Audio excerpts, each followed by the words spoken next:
you guys, welcome back to my channel. If you are new here, welcome. I am Ashley. I'm a homeschooling mom with 7 kiddos. It has been a minute since I have filmed a video. The craziness of December and just we traveled for Thanksgiving and all the things and life. So it has been a minute. I am excited to start back up and to start the new year with some new videos, with some fresh content, with some updates, and anything else that you want to hear about, know about, ask me, anything. So I wanted to do an update real quick. It has been, when did we stop school for the semester? We stopped, actually, I went pretty late into December. We stopped, I think it was the week before Christmas. So I kind of wanted to do just a quick end of the semester or end of 2022 recap for you as far as where we're at and what kind of plans are for the next semester to finish off the school year, which is crazy, but I know it'll be here in 0.2 seconds. So kind of going down the line, actually I'll kind of lump my older two together. So my oldest is in 8th grade and my second oldest is in 5th grade. They are doing pretty well. I think they are pretty much on track. My oldest does not have as many subjects because like handwriting he doesn't have, things like that. So we are really trying to grasp and focus on what is to come for high school. And so keep that kind of on the back burner, that I am going to be doing some content on that, as this is all new territory for me. This is, the high school ages. I'm going to have to do quite a bit of research myself, which I kind of have already started, but I haven't really pinpointed things down, and I know I need to do that sooner rather than later, because it's very important, as my oldest is going into high school, to make sure that we have the right curriculum pieces that I want. Now I know a lot of people school differently, and some people might not go off of any kind of schedule or any kind of curriculum format or anything like that.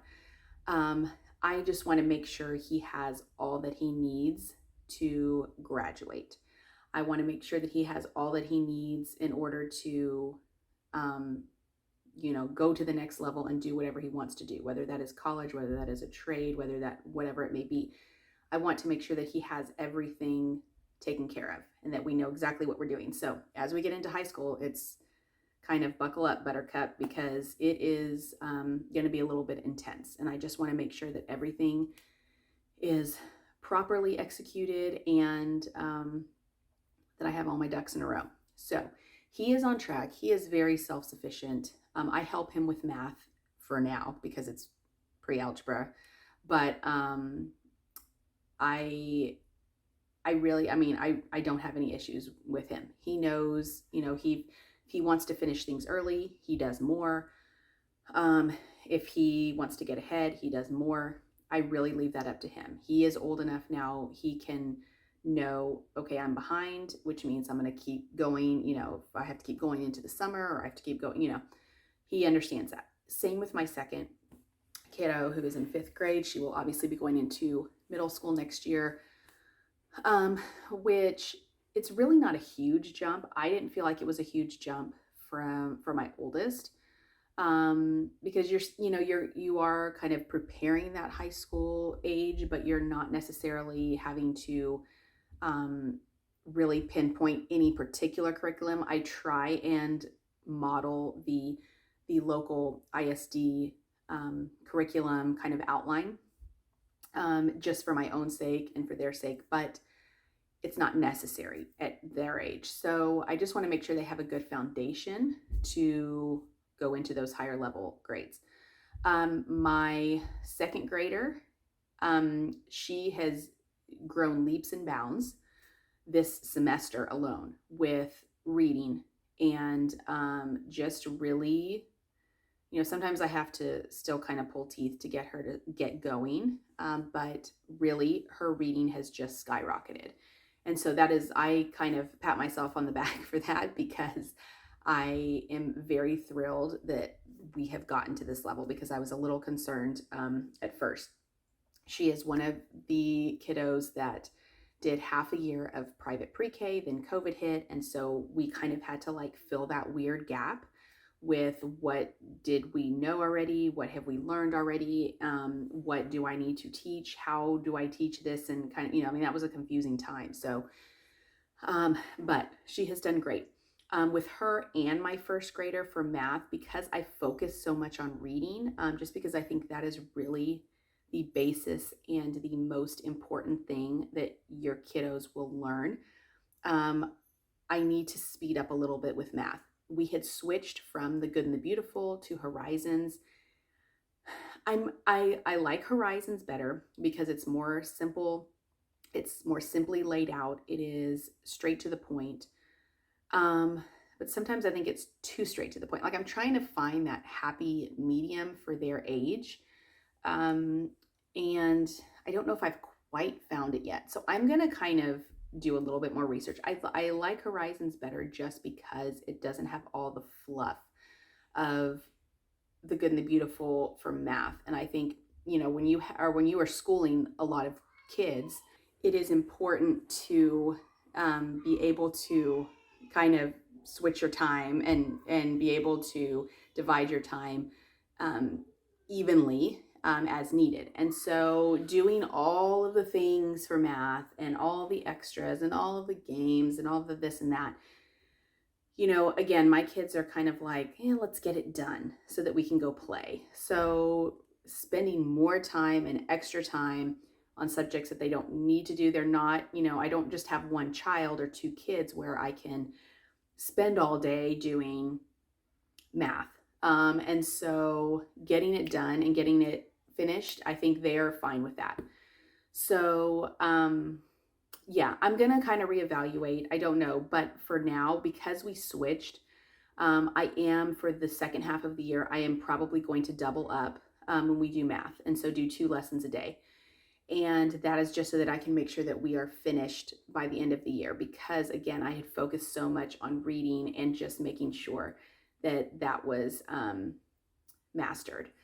My first grader, he is getting better. He is doing the level K with the Good and the Beautiful, and he has done well with sounding out words, and I've been pleased with that. He still has some mix-ups with some of the letters, just because, I don't know, it's just like M and N, things like that. But for the most part, he has done really well with learning to sound out words and things like that. So really focusing on that, that is kind of the at the top of my list for what we need to make sure that we master and establish before the end of the year. My pre-care, he just kind of goes along with whatever. He is very smart with letters and numbers and all of that. He enjoys workbooks. He enjoys, doing things that the others are doing. He likes crafts, obviously. Sometimes I feel bad because, he's my 5th and I don't have necessarily the time to devote to him like all day for pre-K stuff, for crafts and fun and all this kind of stuff. I do like doing that as much as possible, but realistically, doing that, all day as if I had 1 or 2 kids, it's just not feasible. And so I think he's okay with that because, again, all my kids really are like, let's get it done so that we can go play. I mean, they have built-in playmates in my house. And so it's, once they're done with their stuff, they can go play. Or if I'm working with one kid, then maybe my other ones are playing.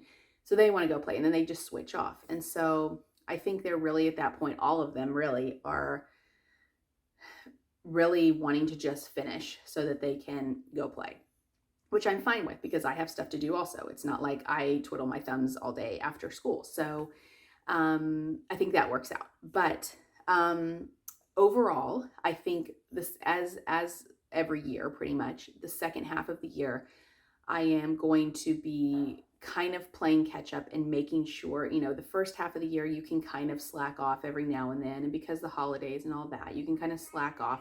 But then as you get to the second half of the year, it's like, okay, we really got to buckle up if we want to make sure that we are finished with everything. And especially with my older kids and my oldest, because you have to master what you're doing before you move on to the next thing. So it's really not an option to, take your time and twirl your thumbs. But again, my older kids really have a grasp on where they need to be and make sure that they get finished. One of my kids during the break, so we really only had, when was the Christmas week? The 19th, I think. Was it the 18th or 19th? 19th was when we really technically started our break. And then we will finish, we'll start back either the 2nd or 3rd of January. I think the 3rd. So we did a little bit of a shorter break than normal, but I feel like, and I've always felt this way, with the longer breaks, we all just kind of get bored, and we really need more of a rhythm instead of playing video games and all that stuff. Obviously, I was so busy in December. Well, it's still December, but I was so busy that I'm glad we took a little bit of a break, obviously, but I'm kind of ready to get back into things and start the new semester, because it was just chaos, which is fine. I love it, but just in full transparency, it was a crazy month. And so we had a lot of extracurriculars that we were doing. And of course, like I said, we had travel in November, and we were, just going from house to house to house, and family time and all this kind of stuff. So I think that getting back into things and just kind of getting into the flow of things and really, like I said, buckling up and making sure everything is done will help us to finish off the year. So that is just kind of a quick recap.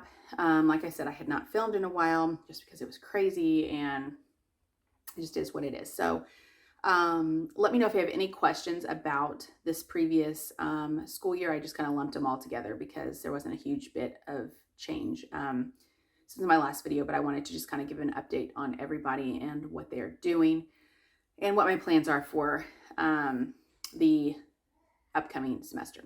Let me know if you have any questions down below, guys, and I'll see you next time. Take care.